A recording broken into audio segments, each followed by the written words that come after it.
guys, pina-repair ko na gunting. Bagong kargada natin. Ano po ito eh, yung size 9 na Germany. Hindi po siya nagagamit eh. Isang taon ko rin din nagamit. Ang ginawa ko guys, pina-repair ko siya.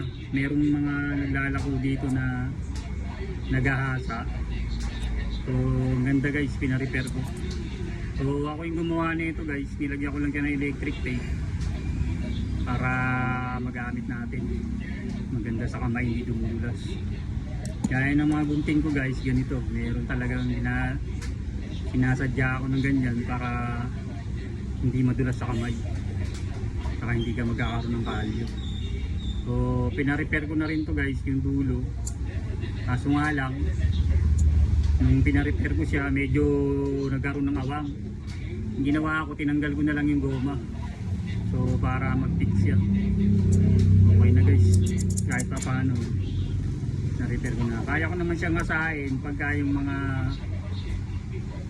ano rin, yung konting-konting asa kaya naman. So pina-repair ko siya guys para makuha yung mga disalay. Ito guys, ang ganda guys oh. Size 9 ito, ginawa akong size 8 para magamit. So okay ka guys, bago natin gargaan.